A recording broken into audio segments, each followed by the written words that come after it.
Hello friends, welcome to best preparation with Anurag. आज हम लोग साइकोलॉजी यानी मनोविज्ञान में जीन पियाजे के बारे में डिस्कस करेंगे। यहाँ से बहुत सारे question C TET, UP TET तथा सुपर टेट में भी पूछे जाते हैं। तो चलिए हम लोग डिस्कस कर लेते हैं। जीन पियाजे पहली अगर हम बात करें तो ये कहाँ के थे, तो इस पे पहला हमारा क्वेश्चन उठता है। तो हम लोग लिखेंगे कि ये थे स्विट्जरलैंड के थे। दूसरा यहाँ पे क्वेश्चन उठता है कि इनके बच्चे कितने थे, तो इनके 3 बच्चे थे। कितने बच्चे? 3। बात आता है कि इन्होंने सिद्धांत कौन कौन सा दिया था, कौन कौन से इन्होंने सिद्धांत दिया था, तो इन्होंने संज्ञानात्मक सिद्धांत दिया था। संज्ञानात्मक सिद्धांत। अब यह संज्ञानात्मक सिद्धांत में यह शब्द क्या है? संज्ञान। तो यह संज्ञान शब्द है एक। अब इस संज्ञान शब्द के बारे में हम लोग समझते हैं। अब संज्ञान शब्द अगर हम लिखें, जो यह संज्ञान शब्द है यह किससे जुड़ा है? तो यह हमारा मानसिक विकास से जुड़ा है। किससे जुड़ा है? मानसिक विकास। अब यहाँ पे यही पे क्वेश्चन आता है कि अगर यह मानसिक विकास से जुड़ा हुआ है तो इसका मतलब जो जीन पियाजे ने बताया था कि संज्ञानात्मक जो विकास होता है वो किससे जुड़ा होता है? मानसिक विकास से, यानी कि मस्तिष्क से जुड़ी हुई जो क्रियाएं होती हैं उन क्रियाओं के बारे में उन्होंने बताया था। अब बात करते हैं इन्हीं मस्तिष्क के विकास को, इन्हीं मस्तिष्क या मानसिक विकास जो इन्होंने बताया है, इसी का प्रयोग उन्होंने क्या किया था? अपने बच्चों पर किया था। अपने बच्चों पर किया। किसका प्रयोग? यह संज्ञानात्मक विकास का प्रयोग। संज्ञानात्मक विकास का प्रयोग इन्होंने अपने बच्चों पर किया था। इनकी एक बुक 1923 में आई थी। इसका क्या नाम था? The language of thought of the child. ये इनके बुक का नाम था। तो याद रख लेना कब पब्लिश हुई थी? 1923 में। बुक के बारे में कुछ और चीज़ें निकल कर आती हैं। एक है लैंग्वेज के बारे में, देखिए बुक में दिया गया है, और एक इसी में लैंग्वेज के बारे में देने के बाद थॉट के बारे में बात किया गया है। तो यहीं पे जो इस जीन पियाजे साहब हैं, इन्होंने बताया था कि लैंग्वेज के बारे में बताया था कि जो लैंग्वेज है वो पहले आती है। लैंग्वेज क्या होती है? पहले आती है। यानी कि जो भाषा है, अगर भाषा की बात करेंगे तो भाषा पहले आएगी, और जो थॉट्स है यानी कि जो विचार है वो विचार हमारा कब आएगी? वो बाद में आती है। बाद में क्या होती है? आती है। इसी पे एक मनोवैज्ञानिक और है, उनका मानना था कि पहले विचार आती है बाद में भाषा आती है, लेकिन उसको मैं उनके टाइम पे बताऊंगा जो लेव वाइगोस्की वाले थे। तो यहाँ पे जब भी आपसे पूछा जाएगा कि जीन पियाजे का क्या मानना था, तो जीन पियाजे ने अपने इस बुक के जरिए इन्होंने यह बता दिया कि जो भाषा थी वो पहले आएगी और जो विचार है वो बाद में आएगा। उनकी यह बुक कब पब्लिश हुई थी? तो अभी मैंने बताया कि 1923 में यह बुक पब्लिश हुई थी। इसी में इन्होंने यह बात बताई थी। जीन पियाजे ने बच्चों के बारे में कुछ बातें बताई है। जैसे उन्होंने कहा कि जब बच्चे बड़े होने लगते हैं तो बड़े होने की दशा में बच्चे क्या होंगे? उनके अंदर मैच्योरिटी आने लगती है, यानी कि वो परिपक्व होने लगते हैं।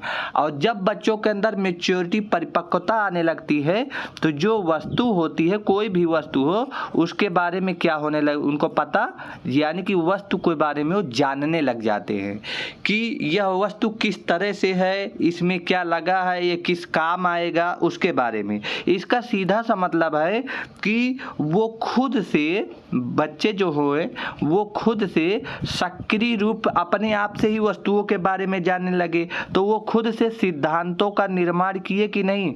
अपने आप से वो सिद्धांतों का क्या करने लगेंगे? सिद्धांतों का निर्माण करने लग जाते हैं, सिद्धांतों का निर्माण करने लग जाते हैं। अगर वो सिद्धांतों का निर्माण करने लग जाएंगे या उसकी रचना करने लग जाएंगे तो सीधा सा मतलब ये है कि वो उसमें सक्रिय रूप से भागीदारी ले रहे हैं कि नहीं, तो सक्रिय रूप से उसमें जुड़ जाते हैं। और अगर वो सक्रिय रूप से जुड़ेंगे तो उनके अंदर सीखने की क्षमता या सीखने की जो ललक है वो सीखने की क्षमता उत्पन्न होने लगेगी। और अगर इस तरह से वो सीख रहे हैं अपने आप से तो इसी पे उनको जो जीन पियाजे साहब हैं उनको नन्हे वैज्ञानिक कहा है। क्या उपाधि दिया है? उनको नन्हे वैज्ञानिक के शब्द कह के पुकारा है। किस लिए उन्हें नन्हा वैज्ञानिक कहा गया? कि बच्चे सक्रिय रूप से सीखते हैं, अपने सिद्धांतों का निर्माण करते हैं, रचना खुद से करेंगे। शिक्षकों के लिए बोला कि 6 से 8 तक के जो कक्षा 6 या क्लास 6 से 8 तक के जो बच्चे हैं वो कैसे होने चाहिए?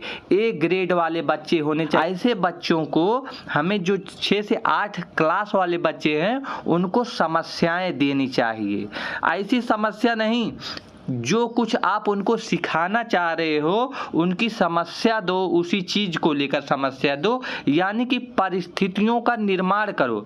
आप ऐसी परिस्थिति निर्मित कर दो या निर्माण कर दो जिससे उनके सामने, बच्चों के सामने क्या हो जाए? समस्या आ जाए। अब वो बच्चे क्या करेगा? बच्चा खुद उस पर चिंतन करेगा। क्या करेगा? चिंतन करेगा, सोचेगा, समझेगा। तो यहाँ पे जब बच्चा तार्किक चिंतन करेगा तो यहाँ से कुछ चीज़ें उसके सामने निकल कर आएंगी। क्या? कि वो अब स्वयं से उसे हल करने की कोशिश करेगा, यानी कि स्वयं उस पे अब खोज करेगा कि जो सर हमको सवाल दिए हैं समस्या के रूप में, अब उसके बारे में हम कैसे लगाएं। वो स्वयं से खोज करेगा और खोज करते करते वो अधिगम यानी कि सीख जाएगा, पढ़ना सीख जाएगा, सवाल को लगाना सीख जाएगा और उसी से उसका अधिगम का अनुभव भी प्राप्त हो जाएगा। तो यहाँ पे शिक्षकों के लिए जीन पियाजे ने आदेश दिया कि बच्चों को तुम डायरेक्ट मत बता दो, बच्चों के सामने ऐसी परिस्थितियों का निर्माण कर दो या समस्या दो ताकि वो उसका चिंतन करे, उसको स्वयं की खोज करे और फिर वो अधिगम प्राप्त कर ले। जब बच्चा ऐसा करने लगेगा तो उसके जो कॉग्निटिव डेवलपमेंट है, संज्ञानात्मक जो विकास है वो काफ़ी तेज़ी से बढ़ेगा और अच्छे दिशा में चलेगा।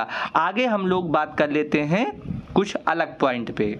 उन्होंने बताया है कि सोच जो होगी या तो वो बच्चे सोच जो होगा वो मात्रा के हिसाब से, यानी कि क्वांटिटी में अगर हम सोचने की बात करें तो वहाँ पे जो बच्चे होंगे और जो बड़े लोग होंगे वो कैसा सोचेंगे? क्वांटिटी में सेम सोचेंगे। इसका मतलब उसमें कोई भी अंतर नहीं होगा, यानी कि सोचने की जो क्षमता होगी वो सेम होगी, सेम सोचेंगे।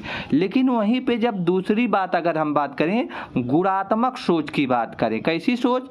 गुणात्मक, इसे हम लोग कहते हैं क्वालिटेटिव। इसे हम लोग क्या बोलेंगे? क्वालिटेटिव सोच, ठीक है ना।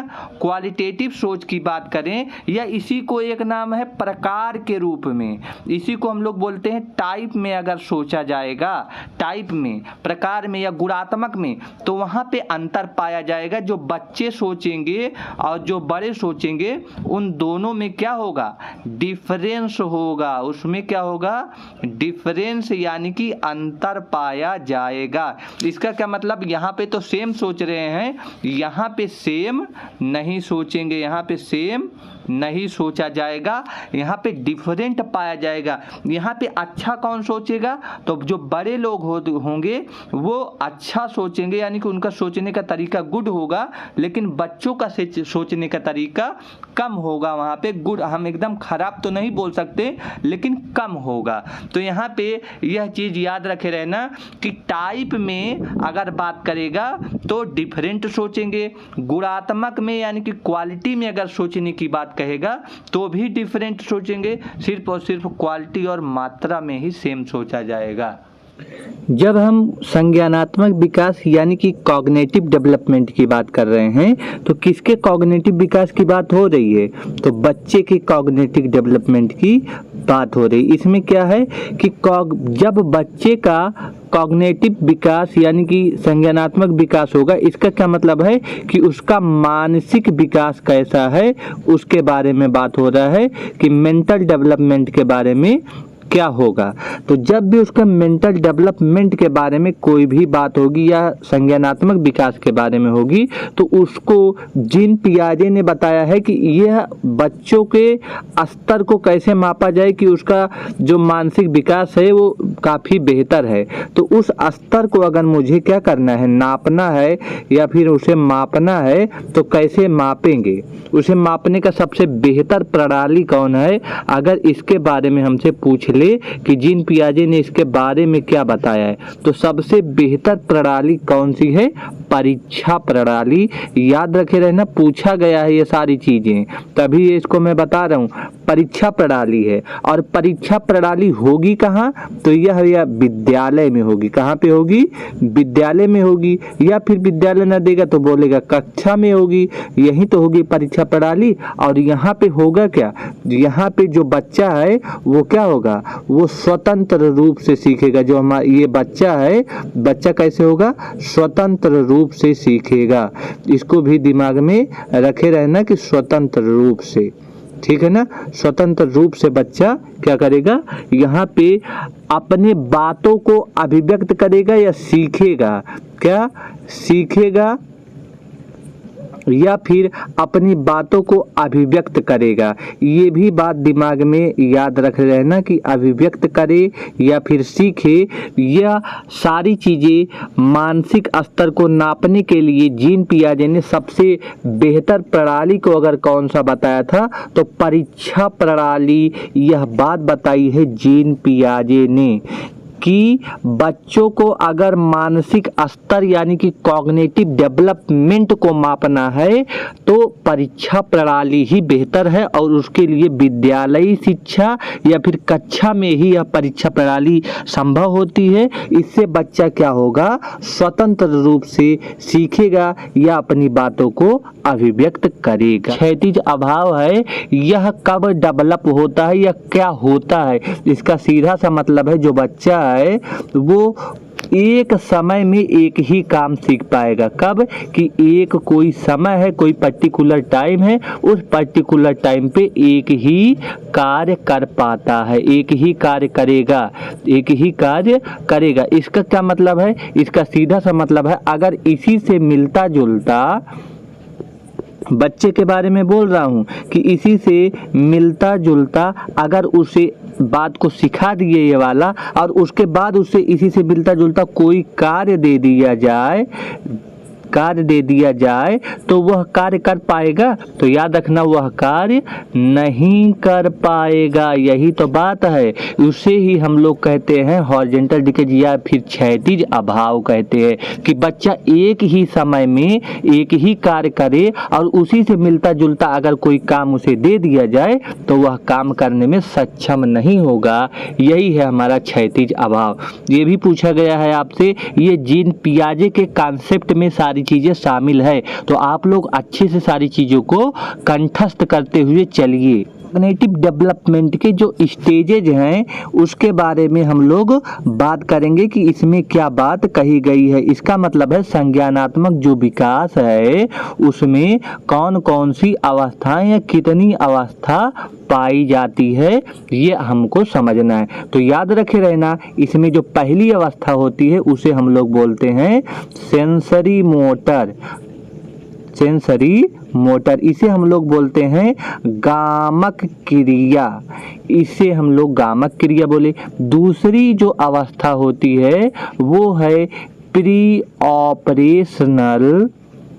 Operation stage. यह है दूसरी अवस्था। इसे हम लोग किस नाम से जानते हैं? पूर्व संक्रियात्मक अवस्था। स्टेज का मतलब हुआ अवस्था। तीसरी जो अवस्था है इसे हम लोग कहते हैं कंक्रीट स्टेज। कंक्रीट स्टेज का मतलब हुआ कि मूर्त अवस्था, मूर्त अवस्था। अब यहाँ पे जो चौथा स्टेज है उसे बोलते हैं फॉर्मल स्टेज, फॉर्मल स्टेज। इसे हम लोग फॉर्मल ऑपरेशनल स्टेज जोड़ दीजिए, तो यहाँ पे लिख लीजिए फॉर्मल ऑपरेशनल स्टेज। इसे हम लोग बोलते हैं, फॉर्मल का मतलब होता है औपचारिक, औपचारिक, औपचारिक। अब यहीं पे ये हुआ, ये ऑपरेशनल का मतलब संक्रियात्मक, तो संक्रियात्मक हो गया, स्टेज माने अवस्था।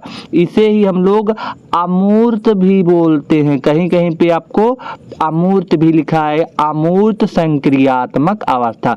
तो याद रखना कि कॉग्निटिव डेवलपमेंट स्टेज में 4 स्टेजेज होते हैं, 4 स्टेजेज होते हैं। पहला है हमारा सेंसरी मोटर, दूसरा है हमारा प्री ऑपरेशनल स्टेज, तीसरा है हमारा कॉन्क्रीट स्टेज और चौथा है मेरा फॉर्मल ऑपरेशनल स्टेज। 0 से 2 वर्ष तक के लिए वैलिड है, यानी कि 2 साल तक के लिए, 0 से 2 ईयर। ये वाला हमारा 2 से 7 ईयर तक के लिए वैलिड है, यानी कि वैलिड का मतलब इतने ईयर में यह डेवलप हो जाता है। और ये 7 से 11 ईयर पे यह है, और लास्ट वाला जो है 11 से 15 ईयर पे है। तो इसको आप फिर संवेदी गामक अवस्था, इसकी बात करें, इसे सेंसरी मोटर या सेंसरी मोटर स्टेज कहते हैं। अगर यहाँ पे एज की बात किया जाए तो मैंने आपको बताया था 0 से 2 ईयर का इसमें एज होता है। दूसरी बात, इसमें क्या क्या चीज़ें शामिल होगी, याद रखना। अगर कोई बच्चा 0 से 2 साल का बच्चा है तो वो क्या क्या हरकतें करेगा, उन सारी चीज़ों पे गौर कर लेते हैं। तो बच्चा इस स्टेज में क्या करता है, अपनी इंद्रियों के अनुभव से सीखता है कि जो उसकी इंद्रियां हैं, इंद्रियां, उससे वो अनुभव प्राप्त करेगा। हाँ, लोग क्या हरकत कर रहे हैं उसका जो इंद्रिय है उसी से अनुभव प्राप्त करेगा, उसी से वो सारी चीज़ों को समझेगा। फॉर एग्जाम्पल अगर मैं बात करूं कि कोई बात कर रहा है तो उसे देखेगा, और कोई चीज़ है उसे टच करेगा और अपनी आंखों से देखेगा, कानों से सुनेगा, यही सारी चीज़ें वो इस अवस्था में करेगा। इंद्रियां से अनुभव करके वो क्या करता है, सीखता है। क्या करेगा, इसमें सीखेगा। अब बात करती है बच्चा इसमें दूसरा काम क्या करेगा, पेशीय गति भी करेगा, पेशीय कार्य करेगा, यानी कि कुछ न कुछ हाथ पैर हिलाता डुलाता रहेगा। यानी कि कुछ अगर हाथ पैर हिलाया, मुंह हिलाया, मुंह से क्या रोने का कार्य करेगा, बड़बड़ा के रोएगा। कि अगर उसे भूख लगी है तुरंत मम्मी समझ जाएंगी कि उसे क्या करना है, दूध पिलाना है। तो यहाँ पे वो पेशीय कार्य में शामिल हो गया। अब बात आई कि अगर बच्चा ये इंद्रियों के अनुभव से सीख रहा है तो यानी कि उससे क्या होगा, बाहरी दुनिया का पता चलता है, बाहरी दुनिया का पता चलेगा, पता चलेगा। बाहरी दुनिया का तभी उसे पता चलेगा कि देखिए अगर मैं रो रहा हूँ तो वो आके मुझे उठा लिया, तो मैं ऐसे रोया करूँगा। तो इसे बाहरी दुनिया के बारे में आइडिया लग जाएगा। अब बात आती है, इसे ही हम लोग कहते हैं सहज ज्ञान। बच्चा क्या प्राप्त कर लेगा, अब सहज ज्ञान प्राप्त कर लेगा। तो ये भी दिमाग में रखे रहना। इसे ही हम लोग कहते हैं सहज क्रिया का होना। इसमें और बच्चा क्या करेगा, चूसने का काम करता है। चूसने, कोई भी चीज लिया तुरंत मुंह में डाल लेगा, तो चूसने का भी काम करता है। लगेगा कि उसे हर कोई चीज ही, चाहे वो खाने का हो चाहे ना हो, तुरंत वो चूसने का काम करेगा। कोई चीज पाया तुरंत मुंह में डाला। इसे ही हम लोग कहेंगे परिवर्ती क्रिया। क्या बोलेंगे, प्रतिवर्ती क्रिया। तो याद रखना सारी चीजें जितना मैं बोल रहा हूँ आप लोग इसे लिख लें। तो इसमें स्टेजेज हैं, कितने हैं, 7 स्टेजेस दिए गए हैं। इन 7 स्टेजेस को समझते हैं और ये किस में आएगा, पहली अवस्था यानी कि सेंसरी मोटर स्टेज में आएगा। पहली अवस्था की अगर मैं बात करूं तो इसमें 0 से 30 डेज की बात होगी। ये हमारी पहली अवस्था है। दूसरी जो अवस्था होगी वो होगी 1 मंथ से लेकर 4 मंथ की बीच की, और जो थर्ड वाली है वो होगी 4 मंथ से लेकर 6 मंथ के बीच की, और जो फोर्थ स्टेज है वो 8 मंथ से लेकर 12 मंथ यानी कि 1 साल की हो गई, और पांचवा जो स्टेज है वो होगा 12 मंथ से लेकर 18 मंथ का स्टेज हो गया, और 6 स्टेज जो है 18 मंथ से लेकर 24 मंथ का हो गया। तो यहाँ पे आप लोग 7 नहीं 6 स्टेज डाल दीजिए, कितने इतने ही स्टेज होते हैं, क्योंकि मेरा 0 से 2 साल का बच्चा है और 2 साल में कितने महीने होंगे, 24 मंथ होंगे, इसीलिए ये 6 स्टेजों में बांटा हुआ है। अब एक एक करके थोड़ा थोड़ा इन स्टेजेस के बारे में हम लोग समझते हैं कि आखिर क्या बात बताई गई है इन स्टेजेस में।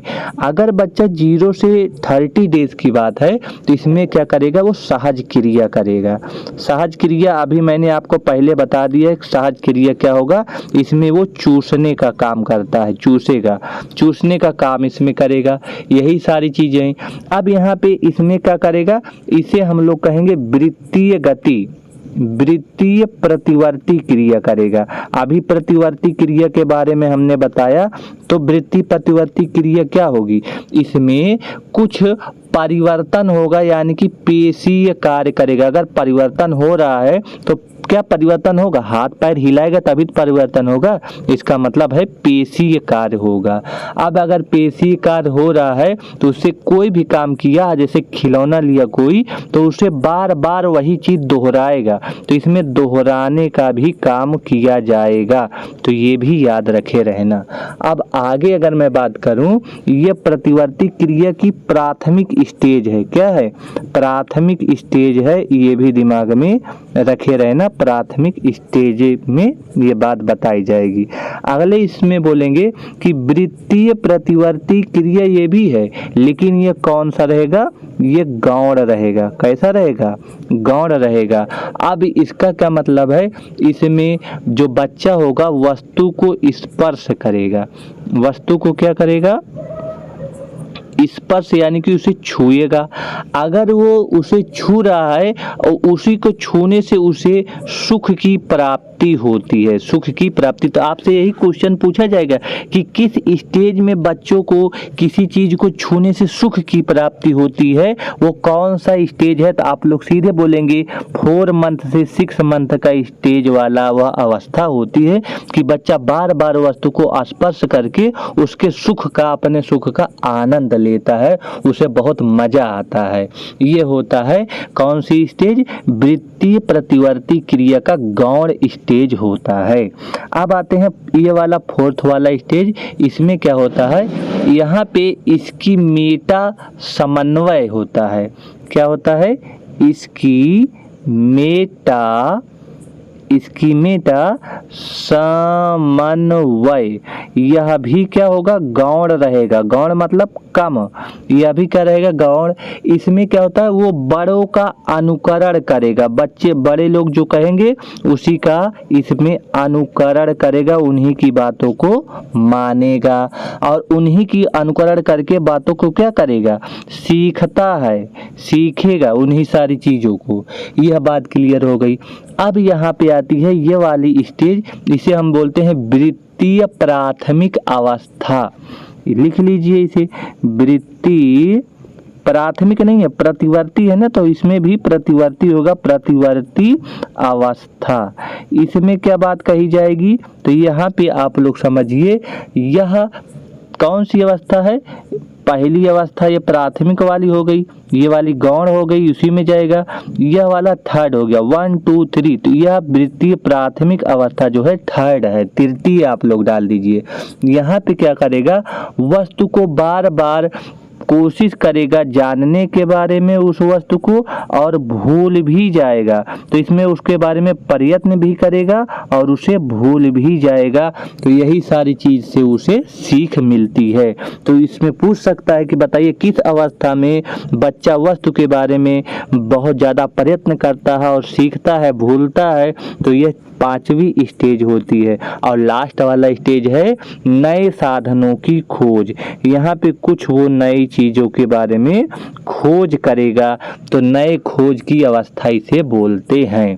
तो याद रखे रहना, यहाँ पे कोई वस्तु है, अगर वो वस्तु उसके सामने नहीं है, मान लीजिए कोई वस्तु है, अब वो जान गया है उस वस्तु के बारे में, फिलहाल में वो वस्तु उसके सामने है नहीं, लेकिन उसके अस्तित्व को वो समझ जाएगा कि हाँ वो कहीं ना कहीं रखा है, इसके अस्तित्व यहाँ पे विद्यमान है, भले ही मुझे नहीं दिख रहा है। तो नई खोज की अवस्था इसे हम लोग कहते हैं। यह 6 स्टेज होता है। किसमें आएगा ये? तो ज्ञानेंद्रिय अवस्था या गामक क्रिया अवस्था या संवेदी गामक अवस्था या सेंसरी मोटर स्टेज, जो 0 से 2 साल के बीच की होती है। कुल यही चीजें हैं, आपको इसमें इससे ज़्यादा कुछ नहीं पूछा जाएगा। तो पहली अवस्था हमारी पूरी तरह से कंप्लीट हुआ। जब भी बच्चे के बारे में कुछ बोला जाएगा, ये जरूर याद रख लेना कि जो बच्चा है वो कितने साल का है। वो बच्चा क्या वो 0 से 2 साल के बीच में आ रहा है। अगर वो 0 से 2 साल के बीच में आएगा तो तुरंत आप लोग समझ जाना कि वो मेरी पहली अवस्था गामक क्रिया अवस्था है। और उस पहली अवस्था में क्या क्या क्वालिटी होती हैं वो सारी चीज़ों के बारे में समझ लेना। एक चीज़ इसमें और है कि बच्चा जब 2 साल के होने लगता है ना, तो उसके अंदर वस्तु अस्थायित्व भी आ जाता है। क्या आ जाता है? वस्तु अस्थायित्व। इसका क्या मतलब है? कोई वस्तु है, अगर वो बच्चा किसी वस्तु के बारे में, मान लीजिए कोई वस्तु है, बच्चा आंखों से इस वस्तु को देख रहा है, तो वो बार बार आंखों को टिका नहीं पाता, उसकी आंखें इधर उधर हो जाती है। लेकिन जब वो 2 साल के करीब पहुंचने लगता है तो अब उसके अंदर वो टिकाने की क्षमता आएगी। यानी कि अगर किसी चीज को देख रहा है तो उसको देखेगा और अच्छे से देखेगा, अब नजर नहीं हटाएगा। इसी का मतलब है कि वस्तु अस्थायित्व आ जाना। और इस स्टेज में बच्चा लगभग 1 से लेकर 2 वर्ड ही बोल पाता है। 1 से लेकर 2 शब्द का ही बोल पाता है। जैसे पहली बार जब रोता है तो माँ माँ माँ माँ करके रोएगा। जब रोएगा तो मम्मी उसे उठा लेंगी, तो वो जान जाएगा कि मम्मी उठा ली और मुझे पानी पिला रही हैं या दूध पिला रही हैं, तो वो मम कहना शुरू कर देगा। इसका मतलब है 2 साल के बच्चे कम से कम कितने वर्ड सीख जाते हैं बोलना? 1 या 2 वर्ड सीख जाते हैं। माँ कहने में उसे बहुत आसानी होती है। पहला वर्ड जो माँ होता है, इसीलिए वो माँ करके ही पहला शब्द बोलता है। टाइम कितने कितने से? तो 2 साल से लेकर 7 साल के बीच का इसका टाइम है। तो ये आप लोग इसको लिख लीजिए कि 2 से 7 ईयर की जो बच्चे होते हैं वो पूर्व संक्रियात्मक अवस्था में आएंगे। यह 2 कैटेगरी में बटा होगा। इसको पहले हम लोग समझ लेते हैं। पहला जो होता है उसे हम लोग बोलते हैं पूर्व प्रत्यात्मक अवस्था। ये हो गया। इसे हम लोग इंग्लिश में क्या बोलेंगे? इसे हम लोग बोलेंगे सिंबॉलिक फंक्शन सब स्टेज। सिंबॉलिक फंक्शन सब स्टेज बोलेंगे। दूसरा वाला जो मेरी है इसे बोलते हैं आंत प्रज्ञ अवस्था। आंत प्रज्ञ अवस्था। यह आंत प्रज्ञ अवस्था है। यह जो होता है इसे हम लोग बोलते हैं इंट्यूटिव थॉट। इसे हम लोग बोलते हैं इंट्यूटिव थॉट या इंट्यूटिव स्टेज बोलते हैं। यह हमारा जो एज आता है इसमें 2 से लेकर 4 ईयर का स्टेज है। और यह जो स्टेज है यह है 4 से लेकर 7 ईयर का स्टेज आएगा। अब इसी में हम लोगों को कुछ क्वालिटी जानना है कि कब यह होगा, यह वाला स्टेज, और कब यह वाला स्टेज होगा। तो सारी क्वालिटी को आप लोग समझ लीजिए।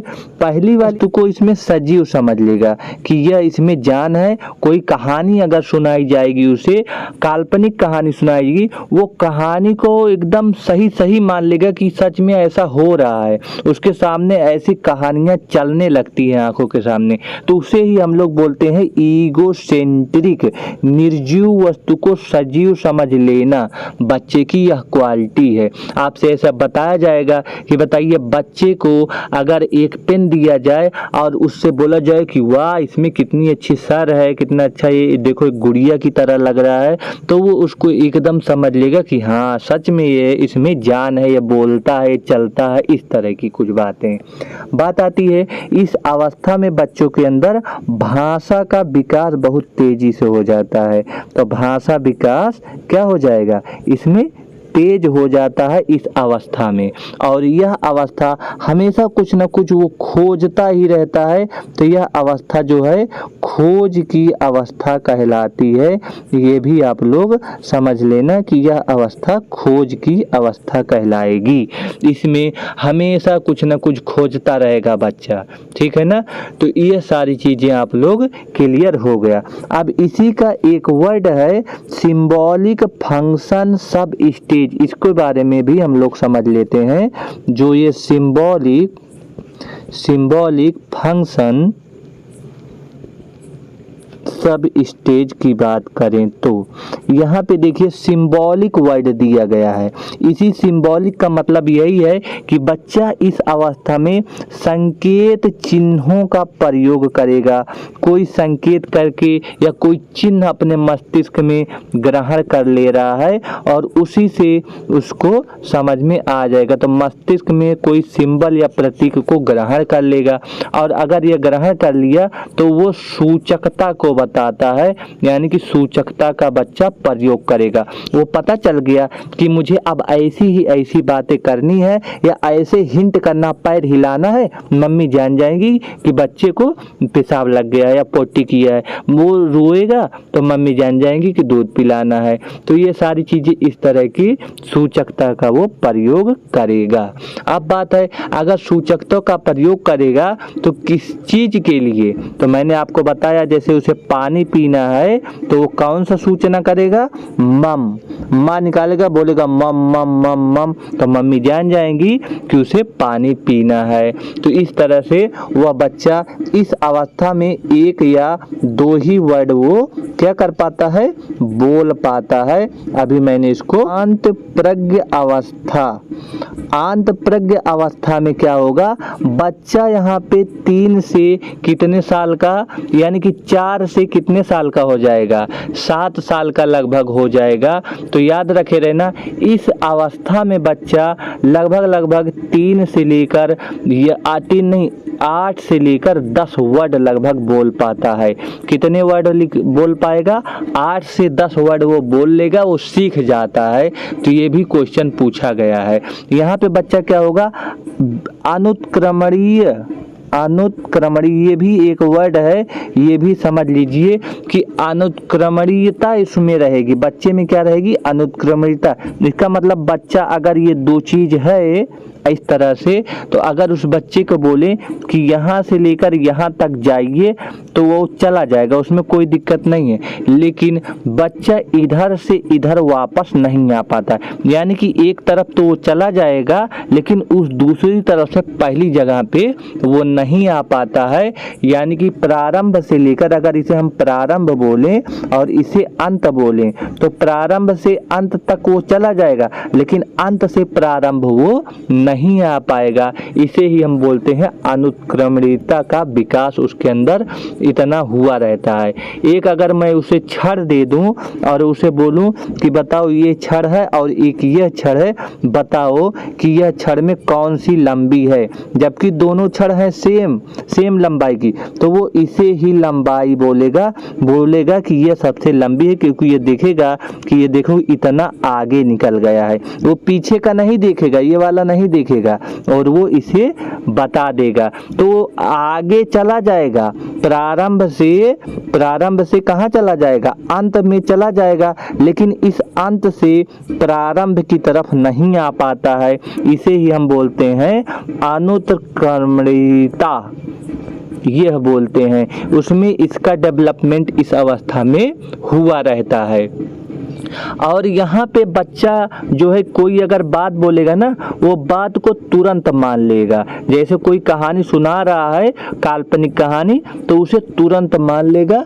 यह हमारी बात होती है अनुत्क्रमणीयता की, यह हमारी बात होती है आंत प्रज्ञ अवस्था की। क्लियर हो रहा है ये सारी चीजें? तो यहाँ पे मैंने इतनी सारी चीज़ें आपको बताई। अब हम लोग चलते हैं प्री ऑपरेशनल स्टेज में कुछ और चीज़ों को। हमने आपको बताया कि बच्चा इस अवस्था में क्या हो जाएगा, तार्किक विचार करेगा। तार्किक विचार क्या करेगा? बिल्कुल नहीं कर पाएगा। इसमें उसके अंदर सोचने समझने की क्षमता नहीं है, तो तार्किक विचार इस अवस्था में नहीं कर पाएगा। ये बताओ, बात को कोई अगर बात बता रहा है तो बात को क्या वो स्वीकार कर लेगा? कोई अगर बात बताए बिल्कुल स्वीकार कर लेगा, तुरंत मान लेता है। लेकिन याद रखना, यहाँ पे बच्चा बहुत वो होता है, यानी कि अगर मैं एक सर्किल बनाऊं तो बच्चा अपने आप को बीच में रखेगा, कहेगा सब मेरे इर्द गिर्द हैं। यानी कि अगर मैं बच्चों को बोलूं कि बच्चा राजा है और सारे लोग उसके प्रजा या सैनिक हैं, जो राजा कहेगा वही सारी बात है, सही? तो यह बात सही है।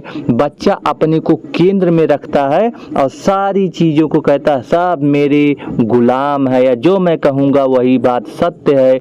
इसे ही बोलते हैं ईगोसेंट्रिक। इसे ही हम लोग क्या बोलते हैं? ईगोसेंट्रिक। यह बात आपको अच्छे से समझ में आ गई होगी। मतलब बच्चे को ईगोसेंट्रिक का मतलब केंद्र में रखना है, तो ये भी बात आप लोग अच्छे से समझ लिए होंगे। अब यहीं पे आगे दूसरी बात करें कि यहाँ पे बच्चा क्या, क्यों, कैसे का बहुत प्रश्न पूछता है। क्या हुआ, क्यों हुआ ऐसे, कैसे हुआ ये बात, कहाँ हुआ, ऐसी बातें हमको बताओ। बहुत सारे प्रश्न इसी अवस्था में वो पूछता रहता है। क्यों पूछता रहता है? ताकि वो, यह अवस्था कैसी अवस्था है, तो खोज की अवस्था है, इसीलिए वो हमेशा कुछ न कुछ खोजता रहता है। और फिर अभी मैंने बोला कि इसी अवस्था में वो संकेतों का प्रयोग करेगा, वो प्रतीकों का प्रयोग करेगा, यानी कि सिंबल्स, बहुत सारे सिंबल्स होंगे उनका भी प्रयोग करेगा। और यहीं पे उसे कोई भी इमेज भी बना लेगा, कोई भी काल्पनिक इमेज, यानी कि कोई भी चित्र। अगर आप बताओगे कोई कहानी तो उसको इमेज बना के, चित्र बना के कुछ कहानी को या कुछ स्टोरी को अपने दिमाग में भर लेगा। तो याद रखना, ईगोसेंट्रिक का मतलब क्या होता है हिंदी में? अहम केंद्रितता।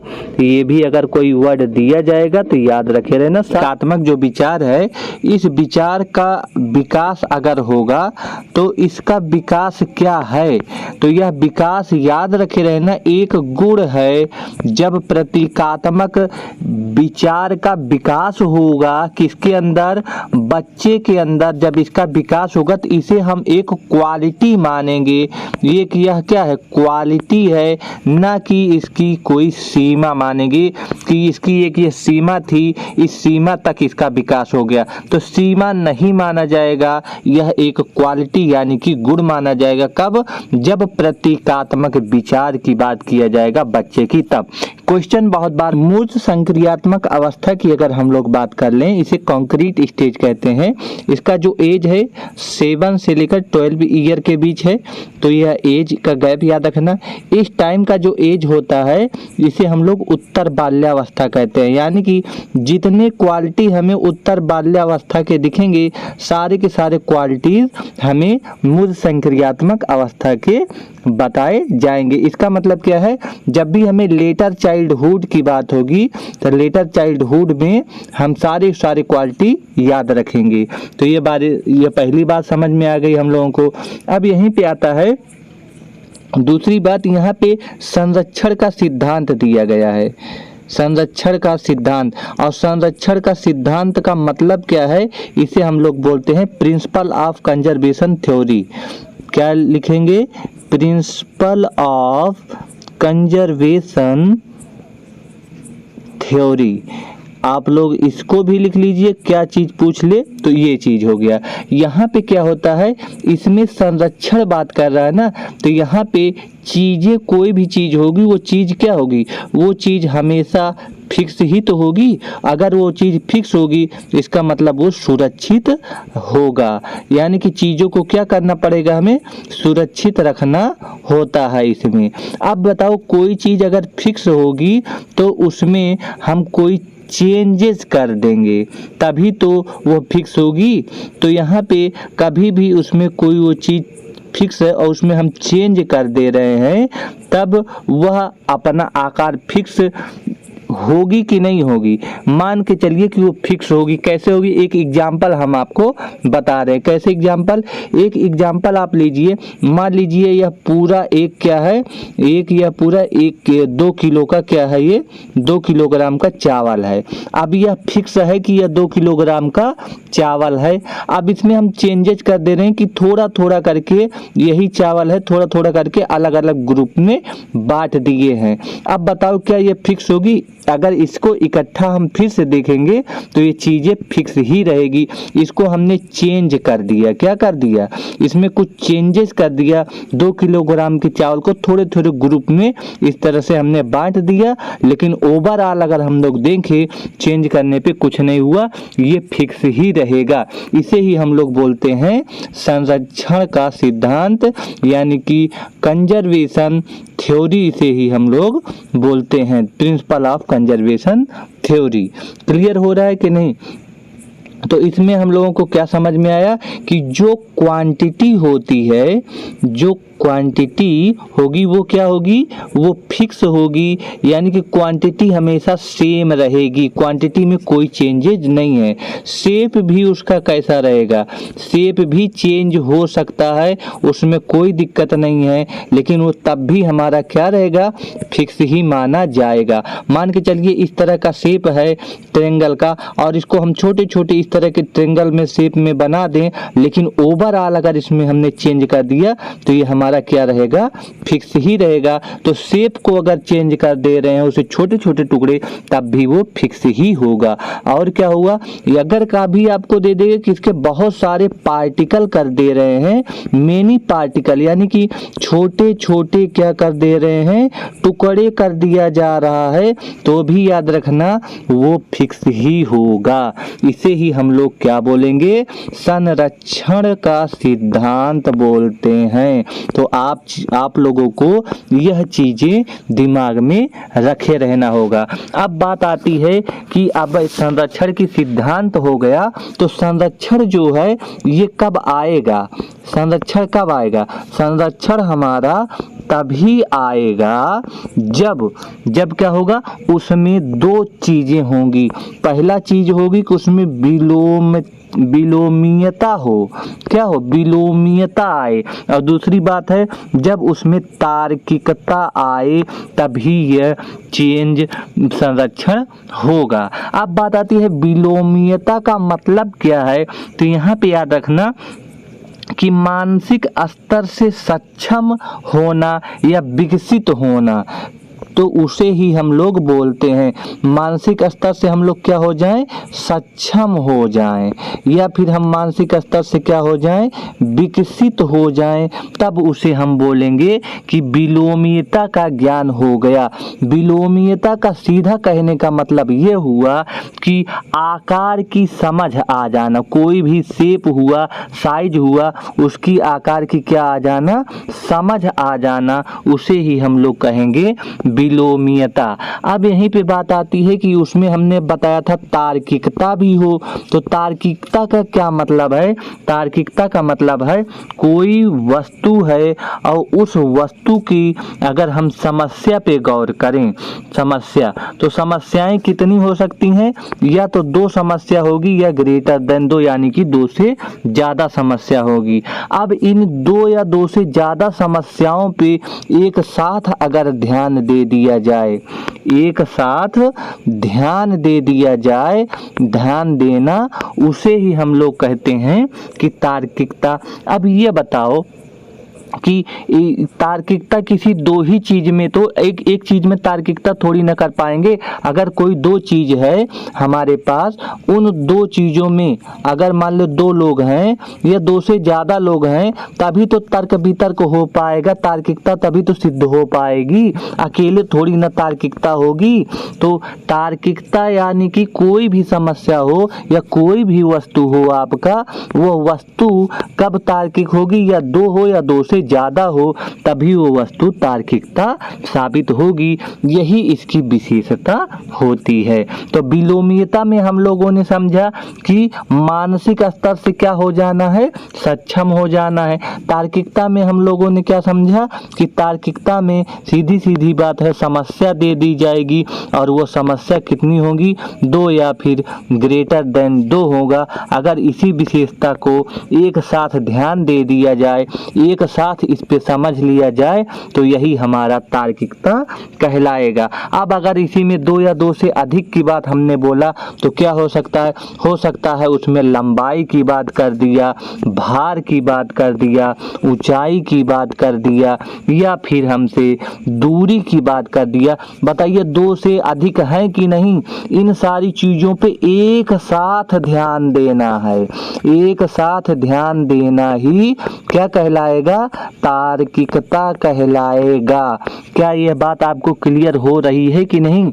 तो याद रखना, जब हम लोग इन सारी चीजों को एक साथ समझ लेंगे, तब हम समझेंगे कि क्या हो गया? समाधान उसका हो गया, उसका समाधान हो गया। और ये किस में आएगा?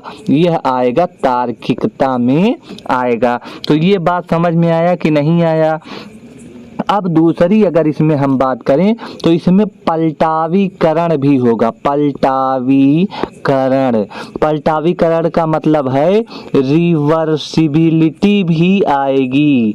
रिवर्सिबिलिटी की जो बात होगी, तो रिवर्स मतलब इधर से इधर चले गए, इधर से इधर आ गए, दोनों वाली बात फॉलो होगा। इसका क्या मतलब है? इसका सीधा सा मतलब है 3 + 5 अगर किए तो 8 हो गया, 5 + 3 किए तो भी 8 हो गया। यह बच्चा अब दोनों तरफ से सीख जाएगा, दोनों तरफ से। इसका क्या मतलब? अगर उल्टा करके देंगे तो भी वो क्या हो जाएगा? सीख जाएगा। इसे ही हम लोग क्या कहते हैं? पलटावीकरण, पलटावीकरण। और यह पलटावीकरण किस अवस्था में आता है? तो याद रखना, मूर्त संक्रियात्मक अवस्था में आता है। यही सारी चीजें हैं जब आपको याद रखनी है, मूर्त संक्रियात्मक अवस्था में आती है।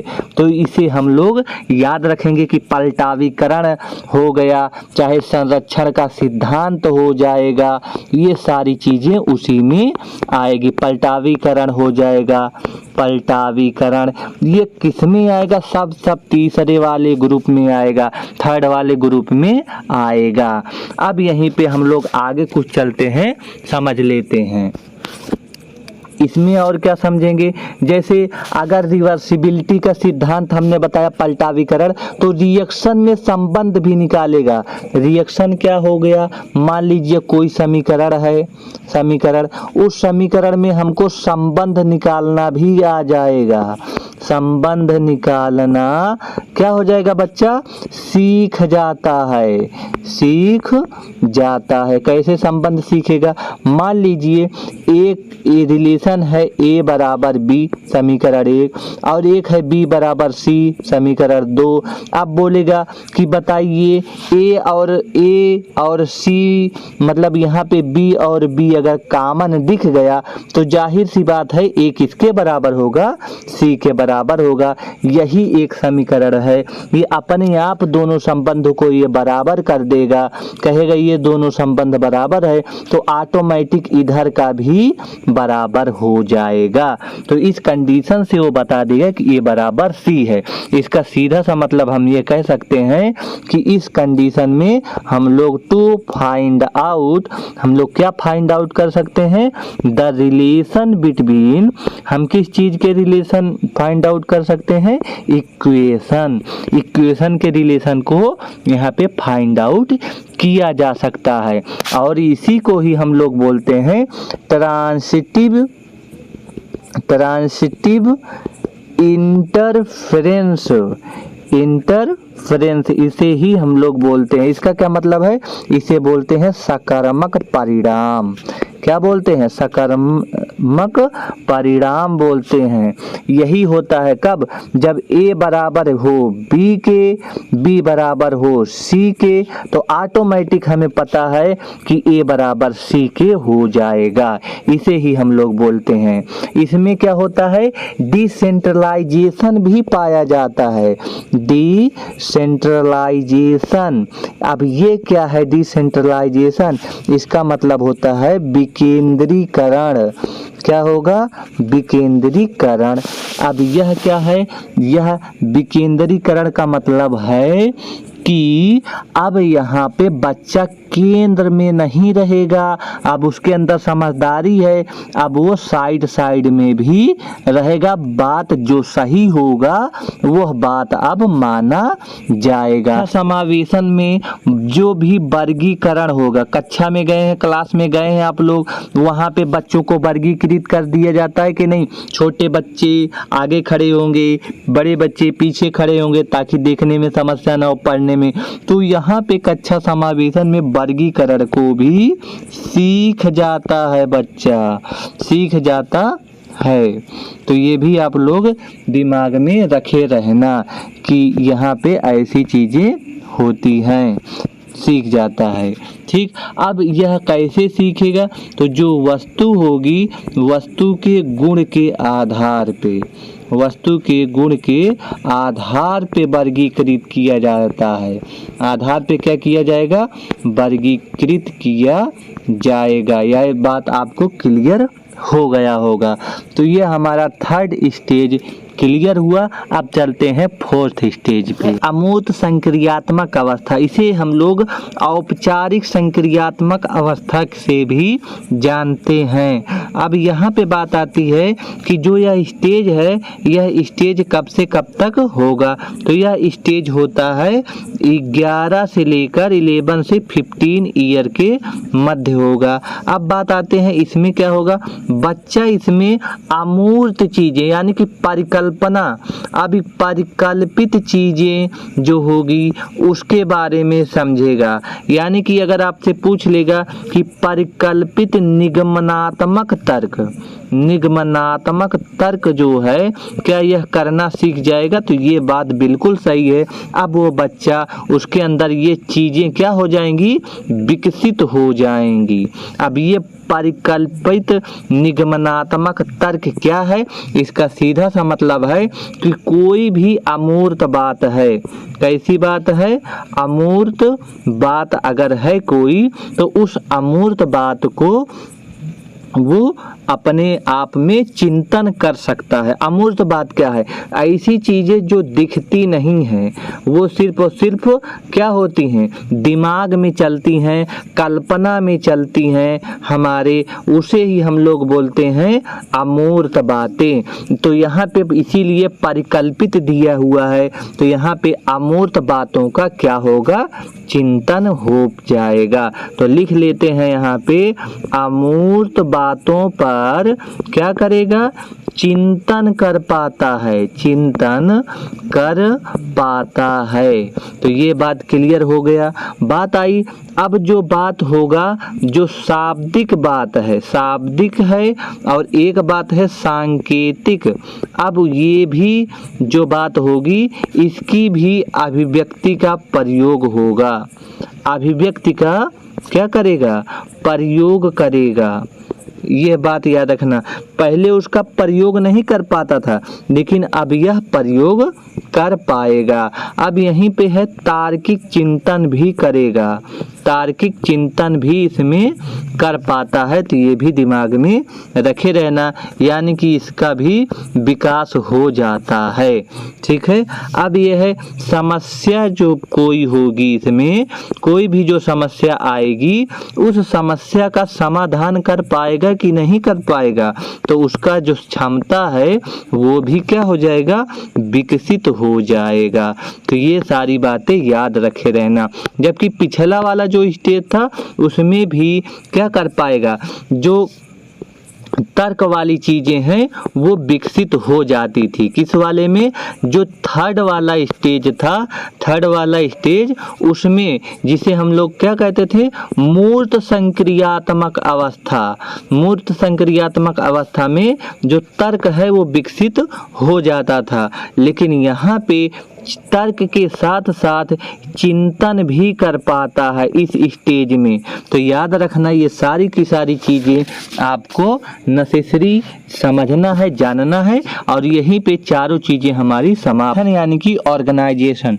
इसमें क्या होता है, कोई भी चीज़ें जो हमको क्या होगी, प्रत्यक्षीकरण हो रहा होगा। क्या हो रहा होगा, प्रत्यक्षीकरण, यानी कि कोई भी चीज़ें जो हमको दिख रही होंगी, जो हमको आँखों से क्या होंगी, दिख रही होगी, दिख रही होगी, वो जो आँखों से हमको दिख रही है, जिसका हमें प्रत्यक्षीकरण हो रहा है, उसकी हमें सूचना मिल रही है। अगर आँखों से देख रहे हैं, समझ रहे हैं, तो सूचना तो हमारे दिमाग में आ ही रहा है ना। इसका सीधा सा मतलब है कि सार्थक क्रम में उसका जो पैटर्न है, सार्थक क्रम में जो पैटर्न है, पैटर्न वो हमारे समझ में आ रहा है, वो पैटर्न व्यवस्थित होता चला जा रहा है। जैसे मैंने कुछ चीज़ों को ऐड किया, फिर आगे और ऐड किया, फिर और बड़ा ऐड किया, तो ये जो सार्थक क्रम है, धीरे धीरे बढ़ाने का जो पैटर्न है वो मेरे दिमाग में ऐड होता चला जा रहा है।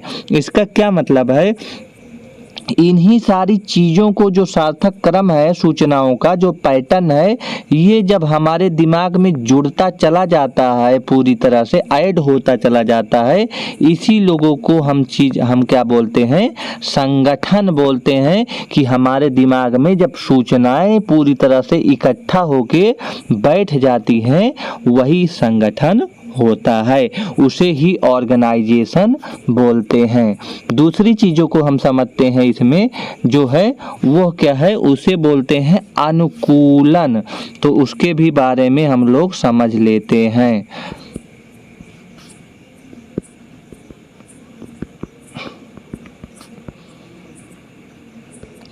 अनुकूलन यानी कि एडजस्टमेंट।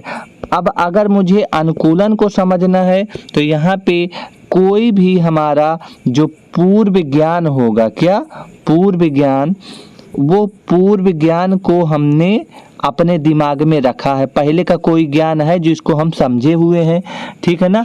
अब नया ज्ञान हमको कुछ मिल गया तो हम यहाँ पे लिख दे रहे हैं नवीन ज्ञान या नया ज्ञान। अब पूर्व ज्ञान और नवीन ज्ञान के मध्य में हमको संतुलन जब हम स्थापित कर देंगे, संतुलन स्थापित कर देंगे, तो उसे ही हम लोग कहेंगे अनुकूलन है, एडजस्टमेंट है। और यही अनुकूलन की अगर हम बात करें तो जो यह अनुकूलन है, यह दो कैटेगरी में बट जाता है।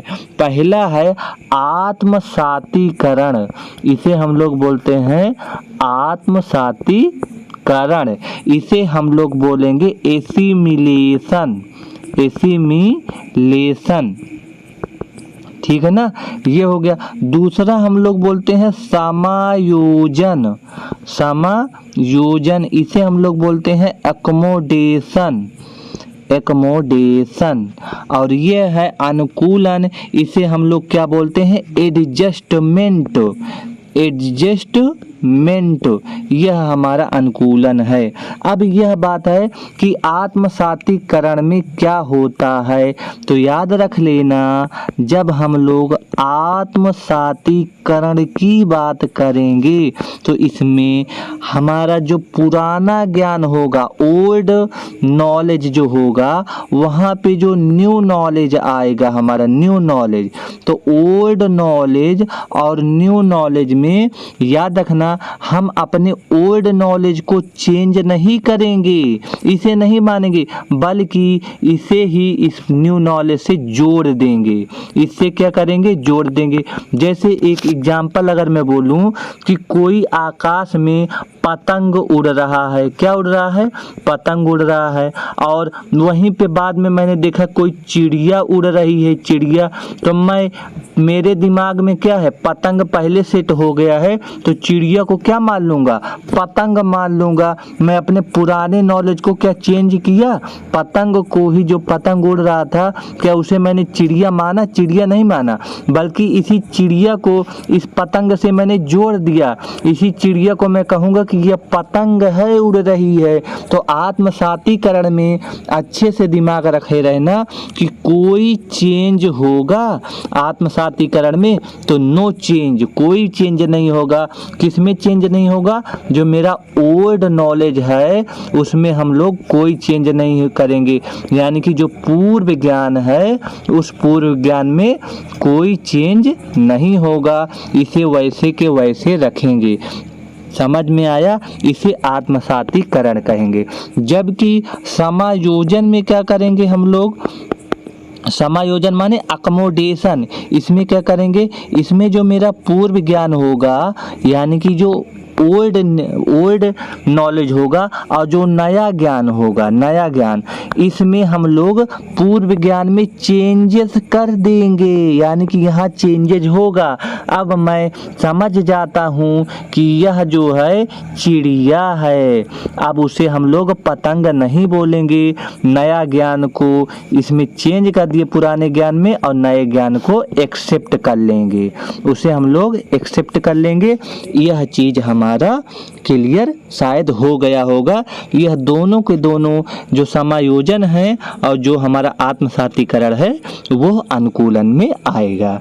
अब यहीं पे एक वर्ड है संतुलन, उसे भी हम लोग समझ लेते हैं। संतुलन को हम लोग इक्विलिब्रियम कहते हैं, इक्विलिब्रियम, यह इसे कहीं कहीं पे साम्य धारण भी बोलते हैं। साम्य धारण या साम्य धारणा क्या होता है, यह होता है जब सही ज्ञान का निर्माण हो जाए, जब सही ज्ञान निर्मित हो जाए तो उसे ही हम लोग क्या बोलते हैं, संतुलन या इक्विलिब्रियम। और यहीं से निकला है एक वर्ड जिसे हम लोग क्या बोलते हैं, स्कीमा। क्या बोलते हैं, स्कीमा।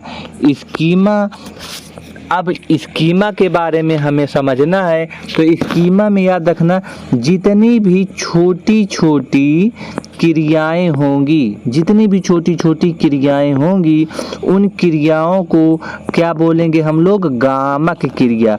बच्चे छोटी छोटी क्रिया करेंगे ना, कौन करेगा, ये छोटी छोटी क्रिया बच्चा करेगा, और इसी क्रिया को हम लोग गामक क्रिया कहेंगे। अब यही जो गामक क्रियाएं हैं, ये छोटी छोटी क्रियाएं हैं, जब ये हमारे मस्तिष्क में क्या हो जाएंगी, स्टोर हो जाएंगी, तो इसे ही हम लोग क्या बोलेंगे, स्कीमा बोलेंगे। आई थिंक ये सारी चीज़ें आपको क्लियर हो रही होंगी कि स्कीमा क्या होता है। जो भी छोटी छोटी क्रियाएं होंगी बच्चों की, जो भी काम करेगा वो गामक क्रियाएं कहलाती हैं, और यही छोटी क्रिया जब हमारे मस्तिष्क में स्टोर हो जाती हैं उसे हम लोग स्कीमा कहते हैं। स्कीम्स क्या होता है, यहाँ पे SCHEMES, स्कीम्स। यहाँ पे मान लीजिए आपका कोई बालक है, यह बालक जो है कोई इसको समस्या दे दी गई है, ठीक है ना, इस बालक ने उस समस्या का समाधान करेगा ही करेगा, अपने दिमाग से कुछ न कुछ वो हल करेगा, उसका समाधान करेगा। उस समाधान करने के लिए जो चिंतन करता है जो क्या करेगा, चिंतन करता है, उस चिंतन का अभिव्यक्त रूप ही क्या है, उसे अभिव्यक्त करेगा। अभिव्यक्त तो करेगा ही करेगा ना, चिंतन जो करेगा, मन में जो विचार उठ रहा है उसे अभिव्यक्त करेगा, वो किसी न किसी रूप में बाहर निकलेगा। तो अभिव्यक्त जो करता है वही हमारा स्कीम्स कहलाता है। इसका सीधा सा मतलब है कि जो हमारी मानसिक क्रिया है, मानसिक क्रिया, उसमें किया गया जो चिंतन है, मानसिक क्रियाओं में किया गया जो चिंतन है, उसी का अभिव्यक्त रूप, उसी का अभिव्यक्त रूप ही क्या कहलाता है, स्कीम्स कहलाता है। ये दिमाग में सेट कर लीजिए। तो यहाँ पे जीन पियाजे। तो चलिए हम लोग अपना वीडियो यहीं पे समाप्त करते हैं। आप लोगों को वीडियो कैसा लगा? अगर अच्छा लगा हो तो प्लीज़ शेयर, सब्सक्राइब, कमेंट और अपने समय